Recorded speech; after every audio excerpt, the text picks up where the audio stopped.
자, 어제가 부녀절이었죠? 예. 오늘은 이제 지난 3월 5일부터 우리 교회에서는 사순절입니다. 예수 그리스도의 십자가의 발자취를 생각하며 경건하게 거룩하게 지내는 그런 주간인데, 우리는 또 어제가 부녀절이었어요. 그래서 오후에 이제 부녀절에 대한 행사가 있습니다. 기대하셔도 좋고요. 예, 우리 중국에서는 부녀절 행사를 굉장히 크게 하죠. 예. 중국에서 한 회사를 경영하는 한국 사람이 깜짝 놀란 일이 있었어요. 어떤 이제 직원이 회사를 출근하더니 점심때가 되니까 집에 가서 우리 아내 밥 해주고 오겠다고 그러는 거예요. 그래서 아내가 어디에 아프냐고 그랬더니 멀쩡하대요. 예, 그런데 가서 밥을 해주고 오겠다고 그래서 이분이 그냥 깜짝 놀래가지고 저 사람 정신이 어떻게 된 게 아닌가 싶어서 완전히 충격을 받아서 쓰러지려고 하는데, 옆에 계신 어떤 분이 말씀하시기를, 예, 오늘이 부녀절이라서 중국에는 그렇게 합니다. 예. 그 정도로 이제 부녀를, 아내를 위해주는, 여성들을 위해주는 그런 날이죠. 그래서 제가 생각하면, 야, 우리 중국의 우리 여성분들은 참 행복하겠다. 예, 그런 생각이 드는데, 근데 각 가정을 이렇게 살펴보면 우리 남성들이 그날만 그러지. 평소에는 좀 다르게 하더라고요. 그죠? 좀 싸우기도 하고, 예, 다투기도 하고. 부녀절 날은 얼마나 칭송을 합니까? 당신은 꽃 중에 꽃이요. 뭐, 존귀한 존재요. 얼마나 시를 읊고 찬양을 하고, 예, 그렇게 하면서, 예, 술 먹고 던지기도 하고, 예, 집에서 그렇게들 또 하시더라고요. 예. 참 이렇게 부녀절처럼 극진하게 대우해주면 참 좋겠는데, 어떤 남편 되시는 분은 이 아내가 늦게 오면, 예, 그렇게 화가 난대요. 자기 아내는 술도 잘 먹고 이렇게 모임이 가끔씩 있는데, 그 모임에 여자만 있는가? 남자도 있지 않나? 예, 그러니까 이 자기 아내가, 남편인 자기를 버려두고 다른 사람에게 관심을 가질까 봐서 그렇게 걱정이 되는 거예요. 그래서 모일 때마다, 모임이 있어서 늦게 올 때마다 계속 전화를 해요. 빨리 오라고. 그래도 내가 할 일 하고 오지 하고 이제 조금 늦게 오면 그때는 또 대판 한번 붙는다고 해요. 예. 또 어떤 여자분은 새로 만난 남편, 이제 새로 만났어요. 근데 이분이 좀 잘생겼어요. 그러니까 계속 이 남편이 바깥에서 들어오면은 안심이 안 돼요. 그래서 자기 남편이 샤워하는 동안에 계속 휴대폰을 검사를 합니다. 혹시 어떤 여자에게서 전화 온 것이 있는가? 이렇게 몰래 검사를 하고 밖에 다니면서 자기 남편이 다른 여자를 쳐다만 봐도, 집에 와서 왜 그러냐고, 왜 그렇게 다른 여자들에게 관심을 갖냐고 이렇게 바가지를 긁기도 합니다. 왜 그럴까요? 예, 배우자가, 상대방이 나 아닌 다른 사람에게 관심을 가질까봐, 그리고 나를 떠날까봐, 나를 버릴까봐, 거기에 대한 불안감이 있죠? 예, 두려움이 있는 거예요. 예. 이렇게 사람은 상대방을 독점하고자 하는 욕망 가운데 혹 상대방이 나에게서 멀어질까 하는 그런 두려움에 우리가 사로잡혀 살기도 합니다. 또 이런 두려움이 있는가 하면은 우리 남자들은 힘겨운 세상에서 살아가노라면 경쟁해서 이겨야 하는 부담이 있습니다. 늘 일자리 없을까? 혹 내가 우리 식구들 먹여 살리지는 못하는 일은 없을까? 이런 두려움 속에 살아가기도 하고요. 혹 내가 돈을 잘 못 벌 때 우리 식구들이 나를 무시하지는 않을까? 나를 없이 보지는 않을까? 예, 이런 또한 조바심 속에서 우리가 살아가기도 합니다. 그럴 때마다 우리는 그런 불안감, 두려움, 이런 복잡한 심령이, 예, 이렇게 불편한 마음이 되어서 그것이 주변 식구들에게 화살로 나아가기도 하고, 불평의 소리로 나아가기도 하고, 폭언으로 나아갈 때도 있습니다. 이런 두려움 속에서 살아갈 수도 있고요. 또한 우리 사람은, 예, 상대방에게 거절당할까 두려워할 때도 있습니다. 무슨 부탁을 할 때, 예, 혹시 거절하면 어떡하나, 이런 두려움 속에서, 예, 조심할 때도 있고요. 무슨 말을 할 때도 내 말에 반박을 하지는 않을까 하는 두려움 속에서 살기도 합니다. 오늘 룻기인데요. 3장 11절 같이 읽어보죠. 내 딸아 두려워 말라. 내가 내 말대로 내게 다 행하리라. 내가 현숙한 여자인 줄 나의 성읍 백성이 다 아느니라. 아멘. 자, 룻기입니다. 룻기에는 나오미가 나오죠. 이 나오미는 모압 땅으로 갔습니다. 거기에서 두 아들을 잃고 며느리를 데리고 이제 룻이죠. 다시 고향으로 돌아왔습니다. 그런데 이제 이때 이스라엘 관습에 따라서 보아스란 사람을 이제 룻의 남편이 되었으면 하고 생각을 하고요. 이 시어머니 나오미는 이제 룻에게 말해요. 이제 룻과 보아스가 연결되기를 원하는 마음으로 하나의 이제 방법을 생각을 해냈는데 룻을 보아스에게 보냅니다. 밤에 이 여인네를 보아스에게 보내가지고 그 보아스가 자는 방에 들어가라고 그래요. 그리고 그 살쾡이 발치에 누우라고 그래요. 지금 생각하면 우리는 조금 이해가 안 되지만 이스라엘 관습인 것 같습니다. 그래서 이 룻은 시어머니의 말을 듣고 이 남편의 가문을 이어가고자 보아스를 이제 자기의 남편으로 만들기 위해서 남편이 될 자격이 있었던 것 같아요.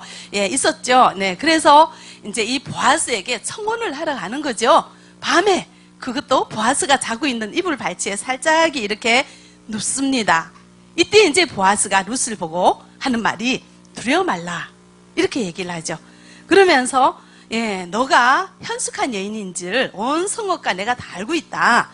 그러니까 이제 룻도 그렇잖아요. 여인의 몸으로 한 남성네 방에 혼자 들어가니까 마음이 좀 두근두근하죠. 이 사람이 나를 거절하면 어떡할까?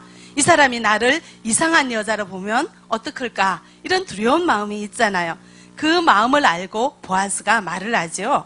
두려워 말라. 너가 왜 그러는지 안다. 너는 현숙한 여인인 줄 알고 있다. 이렇게 말을 해주는 그런 우리가 성경 구절을 읽어봤습니다.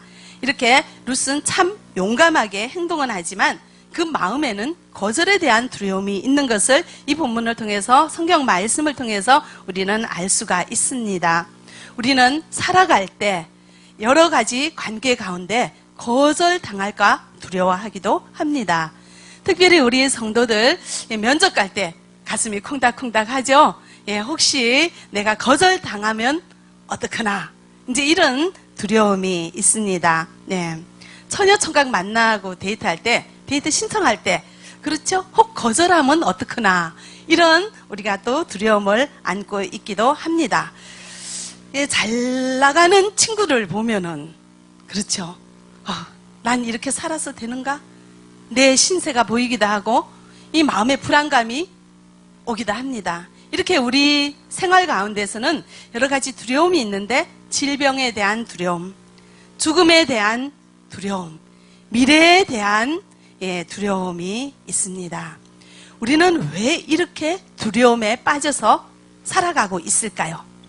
이것은 죄 때문에 그렇습니다. 창세기 3장 10절 우리 보죠. 가로되 내가 동산에서 하나님의 소리를 듣고 내가 벗었으므로 두려워하여 숨었나이다. 이 아담이 하는 말이죠.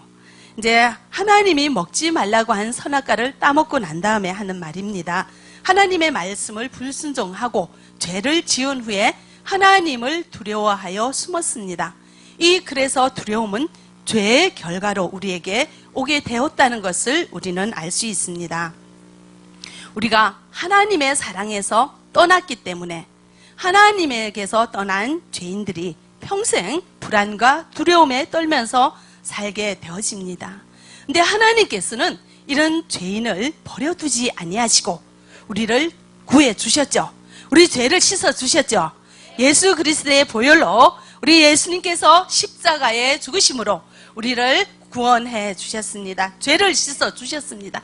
그래서 우리는 두려움에 떨지 아니하도록 살아가도록 우리에게 주님께서 함께 하시는데 그럼에도 불구하고 죄 씻음 받았는데도 불구하고 우리는 두려움 가운데 살아가고 있습니다. 늘 두려움 속에서 살고 있습니다. 왜 그럴까요? 우리에게는 아직도 죄의 흔적이 남아있기 때문에 그렇습니다. 자, 사사기 11장 30절 제가 읽어보겠습니다. 제가 읽을게요. 그가 여호와께 서원하여 이르되 주께서 과연 암몬 자손을 내 손에 넘겨주시면 내가 암몬 자손에게서 평안히 돌아올 때 누구든지 내 집 문에서 나와서 나를 영접하는 그는 여호와께 돌릴 것이니 내가 그를 번제물로 드리겠나이다 하니라. 자, 이것은 사사기예요. 누구의 말일까요? 여기 이제 그 사람 이름은 안 나왔네요. 그죠? 그가 여호와께 서원하여, 자, 여호와 앞에 서원했습니다. 이 그는 입다입니다. 입다. 사사죠. 자, 사사로 부름받은 입다가 자, 하나님 앞에서 서원을 합니다. 어떤 서원을 하고 있는가 하면은, 자, 이것은 암몬 자손과 이제 이스라엘 백성들이 전쟁을 하게 됩니다. 그래서 이제 입다를 하나님께서 이 전쟁을 맡겼죠. 그래서 입다는 암몬 자손과 전쟁하러 나가기 전에 하나님 앞에 서원을 합니다. 어떤 서원을 합니까? 31절에 나왔죠. 내가 암몬 자손에게서 평안히 돌아올 때 내 집 문 앞에서 나를 맨 먼저 맞이하는 그 사람을 하나님 앞에 번제물로 드리겠습니다. 이렇게 서원을 해요. 하나님께서 나를 전쟁에서 이기게 하시면 내가 내 집 문 앞에서 가장 먼저 만나는 사람을 번제물로 주님 앞에 드리겠습니다. 이렇게 서원을 했습니다. 그리고 전쟁터에 나갔어요. 어떻게 됐을까요? 승리했죠. 예, 승리해서 승리의 영광을 안고 기분 좋게 집으로 돌아오는데, 자, 집 문 앞에 누가 제일 먼저 나와 있었습니까? 하나밖에 없는 딸이 문 앞에서 입다를 맞이하죠. 예, 그래서 입다는 서운한 대로 자기의 딸을 하나님 앞에 번제물로 드리게 되었습니다. 자, 입다가 하나님 앞에 한 이 서원이 바른 서원입니까? 바르지 못해요. 경솔한 서원이죠. 이 당시에는 사람을 번제물로 드리는 이방 신앙이 있었어요. 그런 풍습이 있으니까 입다가 그런 세상 사람들이 하는 것을 흉내내어서 이렇게 번제물로 드리면 하나님 좋아하는가 해서 잘 알지 못한 채 이렇게 딸을 번제물로 드리게 되었고요. 그것보다 더 큰 잘못을 한 게 있습니다. 사사기 11장 29절에 제가 읽어볼게요. 이에 여호와의 영이 입다에게 임하시니, 아까 서원은 30절에 서원을 했죠. 요거는 30절 하나 앞에 있는 구절입니다. 자, 29절에 보시면은 여호와의 영이 누구에게 임했어요? 입다에게 임했습니다. 이렇다는 것은, 여호와의 영이 입다에게 임했다는 것은 이 전쟁을 하나님께서는 승리로 주신다는 확신의 표시죠. 하나님께서 함께 하신다는 것, 하나님께서 동행하신다는 것, 이 전쟁은 주님의 손에 붙은 것이라는 것, 이 전쟁을 하나님께서는 승리케 하신다는 하나의 확신을 하나님께서는 함께하는 성령으로 인해서 입다에게 표현해 주셨습니다. 근데 하나님의 영이 임재함을 느끼는 입다가 그럼에도 불구하고 서원을 한 것은 하나님 앞에 잘못한 거예요. 서원을 할 필요가 없는 거죠. 서원을 안 해도 하나님께서는 이미 승리케 하셨어요. 승리케 하실 것입니다. 그런 하나님의 약속을 확신하지 못하고 입다는 이렇게 서원을 했습니다. 이것이 잘못된 서원이죠. 왜 이렇게 입다는 잘못된 서원을 하게 되었을까요? 입다는 큰 용사예요. 그러니까 이 당시 암몬 자손을 무찌를 수 있는 용사는 이 사람들, 이스라엘 백성들이 지도자가 생각할 때 입다밖에 없다고 생각을 해가지고 장로들이 입다를 찾아갔죠. 이 암몬 자손과의 전쟁을 앞두고. 그래서 입다에게 부탁을 했습니다. 당신이 이스라엘을 이끌고 암몬과 전쟁을 해 주십시오 하고 이스라엘 장로들이 입다에게 갔을 때 입다가 이 장로들에게 뭐라고 했는가 하면은, 내가 나서서 전쟁을 해서 하나님께서 이 전쟁 앞에 승리케 하면은 당신은 나에게 무엇을 해줄 겁니까? 물었어요. 나를 이스라엘 백성의 지도자로 세워줄 수 있습니까? 하고 물어봤어요. 자, 이제 장로들은 당장 전쟁을 해야 되는데 그 말을 심각하게 생각하지 않고 그렇게 해주겠습니다. 당장 그냥 우리 이스라엘 백성들 이끌고 전쟁만 해주십시오. 이렇게 이제 승낙을 하게 된 거죠. 입다는 이 전쟁을 할 때 나라를 위해서 민족을 위해서 전쟁을 하기보다 내가 이스라엘 백성의 민족의 지도자가 되겠다는 조건을 잡고 전쟁에 나가게 되었습니다. 예. 그런데 입다 이전에 기드온이라는 사사가 있습니다. 이 기드온은 하나님 앞에 미디안 족속과의 전쟁에 부름을 받고 미디안은 먼저 무엇을 물어보았는가 하면은 하나님, 제가 이 전쟁에서 승리할 수 있습니까? 이것을 먼저 물어보았어요. 자, 그것을 징표를 달라고 그랬죠. 그래서 여러 가지 징표를 하나님께서는 주셨고 그 확신 가운데 전쟁에 나가서 승리했습니다. 그럴 때 이스라엘 백성들이 기드온에게 나와서 당신이 우리 민족의 지도자가 되어 주십시오 부탁을 했죠. 그렇게 해서 기드온은 그렇게 이스라엘 백성들의 사사로 지내게 되었습니다. 네. 기드온은 내가 승리할 수 있을까요?를 먼저 물었는데 입다는 내가 전쟁에서 승리할 수 있을까요?를 먼저 묻지 않고 내가 하나님께서 나를 이기게 하시면 당신은 나를 이스라엘 백성의 지도자로 세워줄 수 있습니까? 자기의 자리를 먼저 확보했습니다. 조건적으로 흥정을 한 거죠. 조건을 내걸었어요.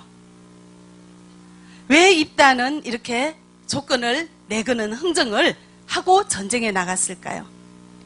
입다는 기생의 아들로서 참 비참한 어린 시절을 보내게 되었습니다.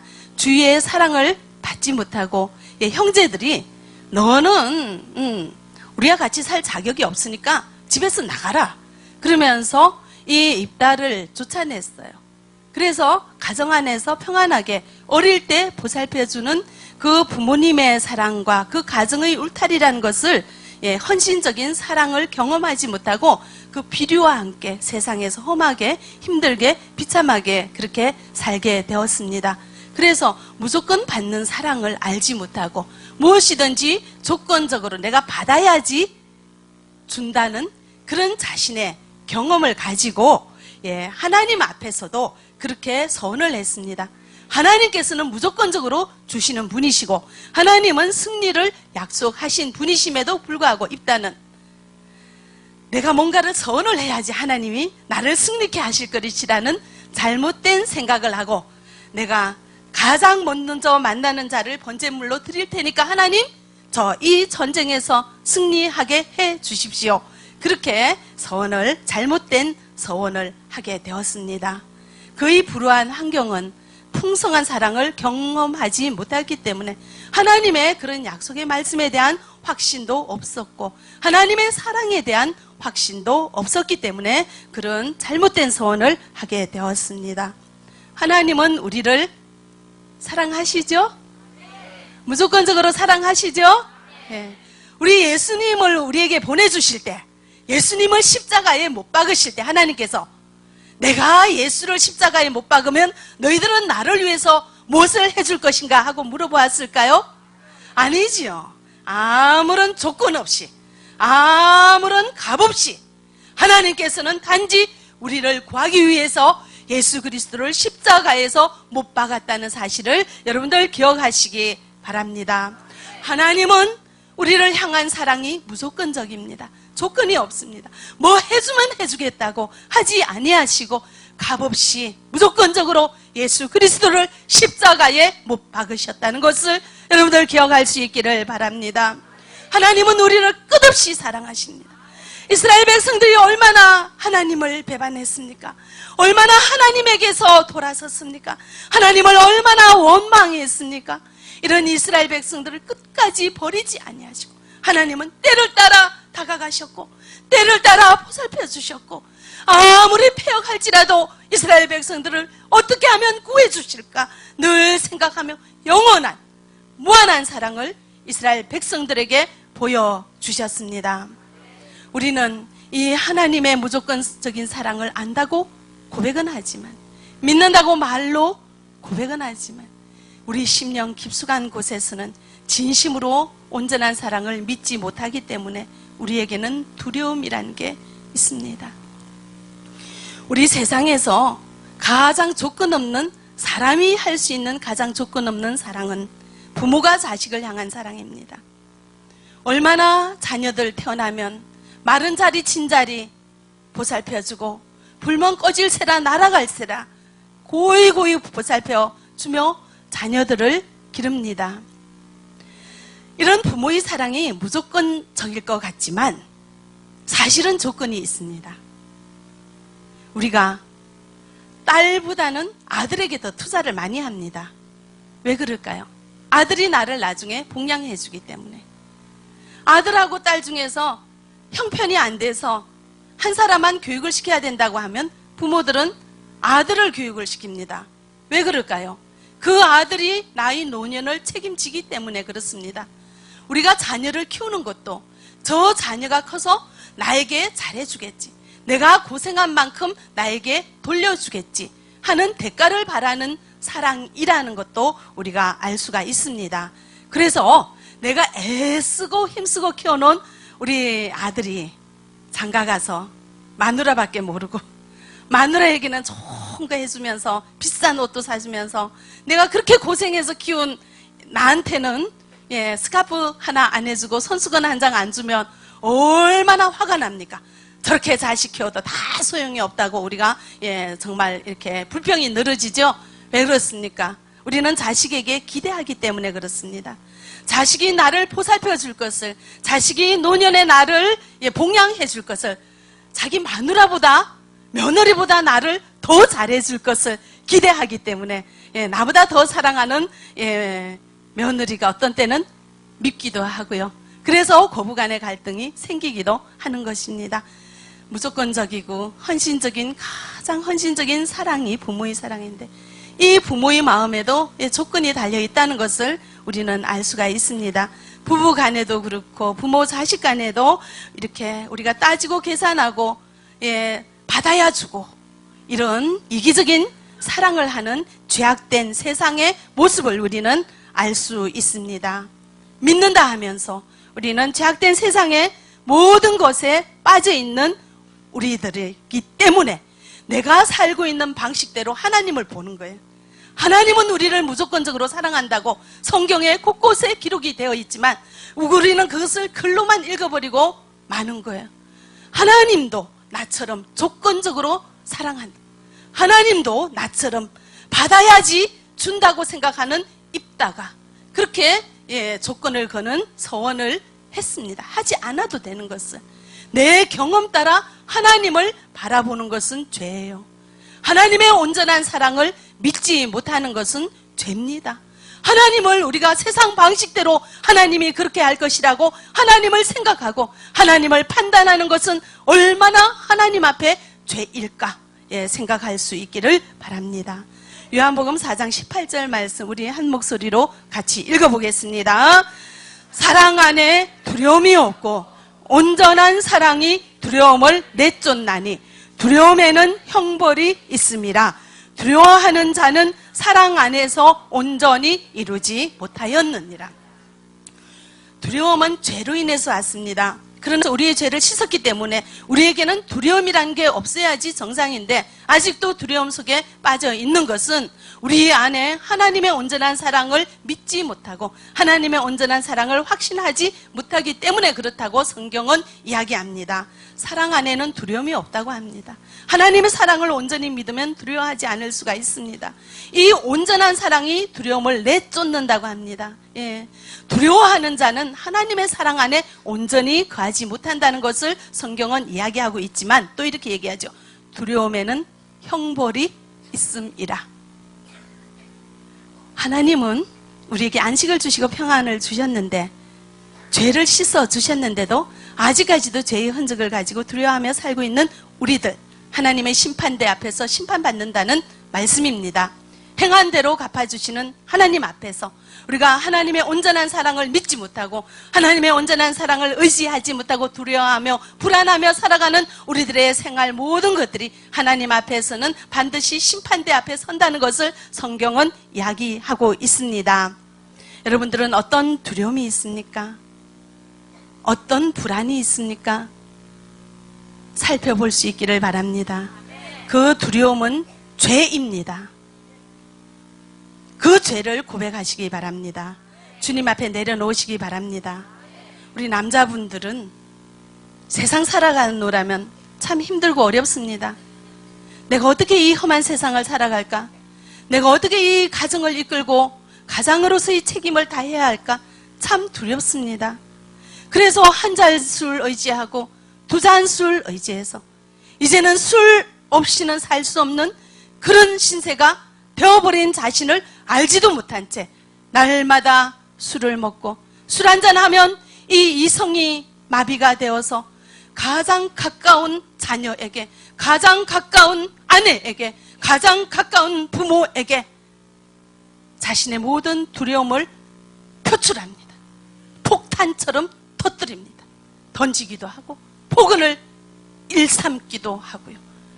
왜 그러십니까? 내 마음속에 있는 두려움을 그런 방식으로 해결합니다.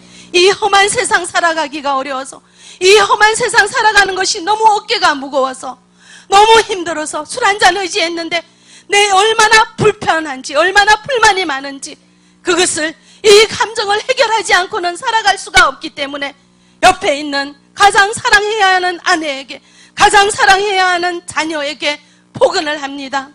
불평을 합니다. 비난합니다. 당신 때문에 내가 이렇다.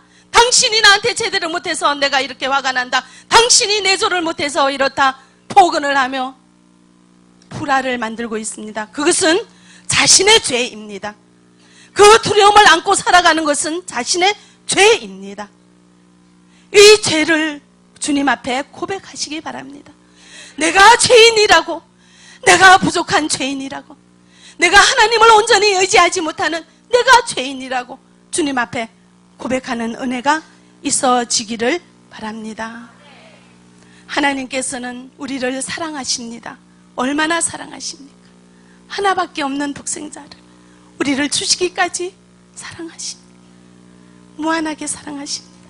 끝없이 사랑하십니다. 우리 보고 말을 절절한 끓는 사랑을 가지고 우리에게 고백하십니다. 너는 보배롭고 존귀한 자라.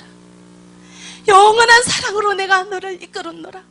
우리 주님께서는 우리에게 절절한 사랑을 고백하고 계십니다. 우리는 그 사랑을 받고 사는 존재라는 사실을 여러분들 깨닫는 은혜가 있어지기를 바랍니다. 세상에 부족한 것 보지 마시고, 세상에 부족한 환경을 보지 마시고 우리 주님을 바라볼 수 있기를 바랍니다. 우리 하나님을 바라볼 수 있기를 바랍니다.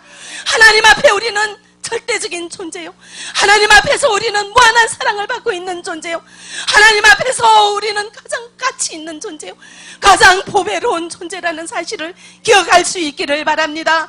이 사실을 알지 못하기 때문에, 두려움이란 죄 때문에 우리가 살아가면서 그 비난을 상대방에게 퍼붓고, 사랑해야 할 가족끼리 서로 싸우고 서로 비난하며 서로 비판하고 서로 충돌하며 서로 던지고 때리고 이렇게 살아가고 있는 우리의 현실을 여러분들 바라볼 수 있는 은혜가 있어지기를 바랍니다. 그것은 나의 죄 때문이라는 것을 기억하시기 바랍니다. 이 두려움을 해결하지 못한 나의 죄라는 것을 기억할 수 있기를 바랍니다. 하나님을 온전히 신뢰하지 못한 우리의 죄라는 것을 기억하시기 바랍니다. 이 세상의 눈으로 하나님을 바라보기 때문에 우리는 사람을 배반합니다. 우리는 내 이익에 맞지 않으면 돌아섭니다. 백년해로 있을 수 없는 일이죠. 아무리 사랑했던 남편도 내 이익에 맞아야 되고 나에게 돈 많이 벌어줘야 되고, 그렇지 않을 때 우리는 과감없이 돌아설 생각을 하는 이기적인 이런 욕망에 사로잡혀 사는 우리들의 죄악된 모습을 주님 앞에 내려놓을 수 있기를 바랍니다. 세상 사랑은 온전한 것이 없습니다. 그렇지만 하나님은 온전하십니다. 하나님의 사랑은 온전하십니다. 우리를 향한 사랑은 온전하다는 것을 기억하시기 바랍니다. 우리는 하나님 앞에 귀한 존재입니다. 우리는 하나님 앞에 존귀한 존재입니다. 우리는 사랑받기 위해 존재하는 존재입니다. 하나님의 사랑 때문에 존재하는 값지고 보배로운 왕같은 제사장이라는 사실을 기억할 수 있기를 바랍니다. 그 생각하면은요, 두려움이 사라집니다. 내가 가장 존귀한 존재, 나의 인생을 주님이 책임지고 있고 나의 미래를 주님이 책임지고 있고, 하나님이 나보다 더 사랑하는 자가 없이 나만 바라보시고 나에게 절대적으로 좋은 것을 주기를 원하신다는 이 사랑에 대한 확신이 있을 때 우리는 이 세상 평안과 기쁨과 안식 가운데 살아갈 수 있다는 것을 기억하시기 바랍니다. 우리의 죄를 주님 앞에 고백하시고 우리 사랑받는 절대적인 존재라는 사실을 기억하는 은혜가 있어지기를 원합니다. 기도하겠습니다. 사랑의 하나님, 참 감사합니다. 우리가 세상에 대한 분노를 표방하고 상대방을 비난하고 화목하지 못하게 살았던 이 모든 것들, 미래에 대한, 우리 존재에 대한 두려움, 미래에 대한 두려움, 이 두려움은 죄 때문인 것을 깨닫습니다. 그러나 주님을 온전히 신뢰하지 못하고 온전한 사랑을 믿지 못한 죄 때문인 것을 믿습니다. 이런 죄를 주님 앞에 내려놓고 고백하게 하시고 주님의 옷이 한번 확인하며 우리가 주님 앞에 얼마나 절대적인 존재인지, 얼마나 가치 있고 보배로운 존재인지 깨닫는 은혜가 있어지게 하여 주시옵소서. 예수 그리스도 이름으로 기도합니다. 아멘.